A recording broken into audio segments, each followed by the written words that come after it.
Good morning बच्चों। आज आपका टॉपिक है यौगिक के प्रतिशत संगठन से मूलानुपाती सूत्र एवं अणुसूत्र ज्ञात करना।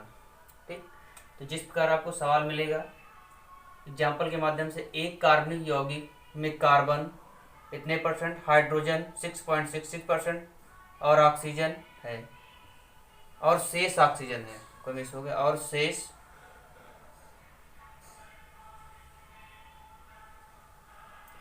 शेष ऑक्सीजन है। यानी एक कार्बनिक यौगिक में कार्बन 40.00%, हाइड्रोजन 6.6% और शेष ऑक्सीजन है।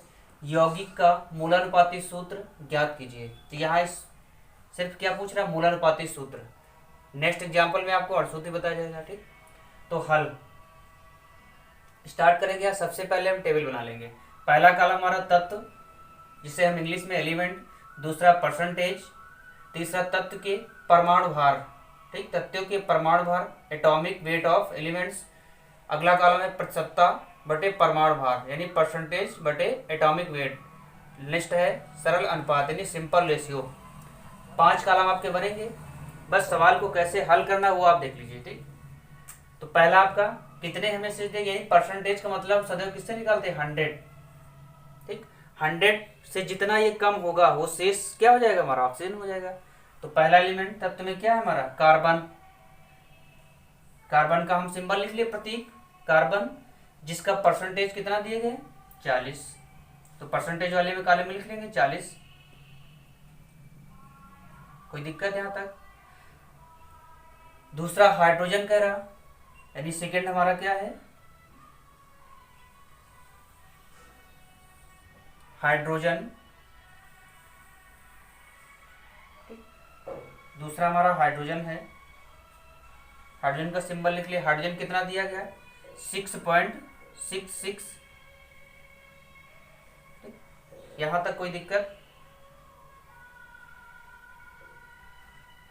अब कह रहा शेष ऑक्सीजन है, तो ऑक्सीजन हम किस प्रकार निकालेंगे। आपको बताया कि शेष ऑक्सीजन निकालने के लिए हम सदैव किससे करते हैं, 100 माइनस, तो कितना, ये 40 है हमारा, प्लस 6.66, तो माइनस कर लेंगे। ठीक, 40 से 46, तो 46 पॉइंट कितना हो जाएगा, 66 हो जाएगा हमारा। अब 46 से घटा लेंगे इसको, तो घटाना तो आप लोग आता है। तो 10 में 6 गए 4 आ गया हमारा, फिर 9 में 6 गए 3, फिर आपका यहाँ 9 में 3, और यहाँ हमारा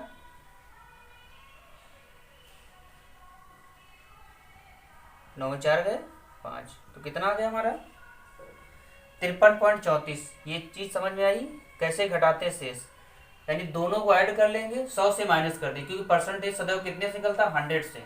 तो हमारा शेष क्या निकल आएगा, ऑक्सीजन।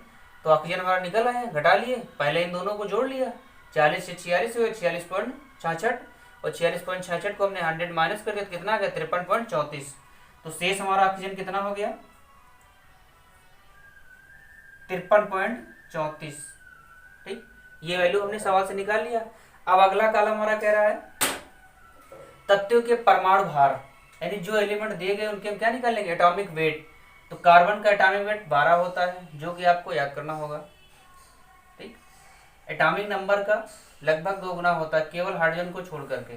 तो कार्बन का 12 पॉइंट के बाद हम नहीं लेते हैं। अगला हाइड्रोजन का 1 होता है, फिर ऑक्सीजन है जिसका 16 होता है। यहाँ तक कोई दिक्कत। यानी पहले कॉलम में परसेंटेज हमने नोट कर लिया, जो शेष कह रहा था 100 से माइनस करके दोनों को ऐड करके जितना आया हमने लिख लिया, तो निकाल लिया हमारा कितना आया 53.34। अब आगे देखो, तो तत्वों के परमाणु भार कर लिए जो तत्व थे।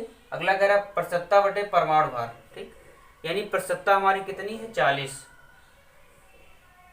परमाणु भार कितना है 12, जस्ट उसी का प्रतिशतता बटे परमाणु भार। तो प्रतिशतता 40, परमाणु भार 12, पॉइंट के बाद 0, कोई मतलब नहीं। ठीक, उसी प्रकार अगला कर लेंगे, तो क्या आ जाएगा 6.66/1। अगला 53.34 बटे 16, कोई दिक्कत यहाँ तक। अब हम इसको डिवाइड कर लेंगे, तो डिवाइड करें, 12 का पड़ा बांटते हैं 36, फिर कितना बचा 4, यानी पॉइंट के बाद फिर 3 यही मारा जाएगा, कोई दिक्कत। भारतीय 36, 4 बचा, पॉइंट लगाया, फिर यही चला जाएगा। अगला इसको अगर 1 से भाग देंगे तो हमारा कितना आएगा, वही जाएगा, यहाँ तक कोई दिक्कत। अगला हम इसको डिवाइड कर लेंगे, तो 16 48, कोई दिक्कत। अभी पॉइंट को हम ध्यान में ना दें। 16 48 और 48 5 बचा, 53 हो गया, यानी फिर 53 ही हो गया। तो फिर क्या होगा, 16 48 और फिर 53, फिर 5 ही बचा होगा, तो 54 हो गया। तो फिर 16 48, अब क्या लगेगा, पॉइंट लगेगा। फिर हमारा इस बार क्या बचा, 6 बचा। तो 16 48, क्योंकि 16 चौको 64 हो जाएगा, 16 48। तो हमें आगे नहीं जाना, क्योंकि पहले ऑलरेडी हमारा क्या इकाई तरफ से 2 पॉइंट लगा हुआ है।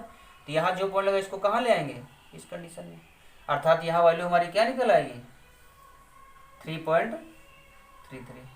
कोई दिक्कत। यानी इस कॉलम में क्या किया, परसेंटेज बटे परमाणु भार। ये केवल आप टेबल बनाना सीख लो, हाल यहाँ से आपका है इतना, केवल सवाल आपका दिया रहेगा, इसके आगे आपको करना होगा। तो किस प्रकार करते हो वो मेथड आप समझ लीजिए। तो प्रसक्ता बटे परमाणु भार कर लिया, डिवाइड कर लिया, ठीक। अब सरल अनुपात में क्या करना होता है, सरल अनुपात में जो हमारा प्रसक्ता में यानी परमाणु भार में जिसकी वैल्यू कम निकलती उसी से सबको डिवाइड कर दिया जाता है, ठीक। यानी जिसकी वैल्यू कम निकलती है, सबसे कम, उसी से सबको डिवाइड कर दिया जाता है। तो जैसे यहाँ देखें 3.33, 6.66, 3.33, तो ये वैल्यू इससे कम तो है नहीं, ये ज़्यादा है। तो यहाँ सभी को 3.33 अपॉन 3.33, ठीक।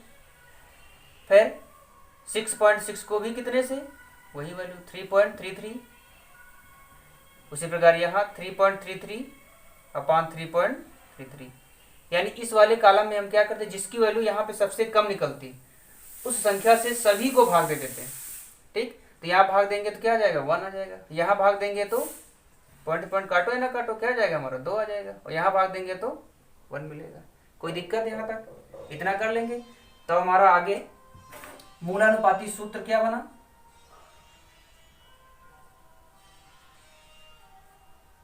मूलानुपाती सूत्र, ठीक। किस प्रकार, कार्बन कितना निकला, C1, कार्बन का कितना हमारा अनुपात, C1 निकला। दूसरा हाइड्रोजन कितना निकला, H2, फिर O कितना निकला, O1।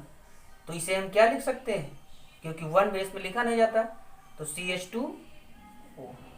अगर इसका नाम पूछा जाए तो क्या है, इसका सूत्र के रूप में अगर हम लिखना चाहें तो क्या है, ये फॉर्मेल्डिहाइड है, HCHO, ये भी लिख सकते हैं इसको हम। तो कोई दिक्कत, किस प्रकार सूत्र हमने बनाया, तो 1 लिखा नहीं जाता, इसलिए क्या लिखा, CH2, यानी C का 1 मोल, H के 2 मोल और O का 1 मोल। तो हमारा सूत्र क्या बन गया, CH2O, अर्थात जिसको हम HCHO लिख सकते हैं। नाम क्या है हमारा, ये फॉर्मेल्डिहाइड, फॉर्मेल्डिहाइड। कोई दिक्कत, ठीक। तो इसी प्रकार मूलानुपाती सूत्र जब पूछेगा तो यही टेबल आपका, यहीं तक इसको छोड़ देंगे। उसके आगे हमारा अणुसूत्र, ठीक। तो आप अणुसूत्र का एक देख लीजिए, किस प्रकार अणुसूत्र निकालते हैं। जहां पे ना समझ में आए वीडियो को पॉज करके आप देख लेंगे।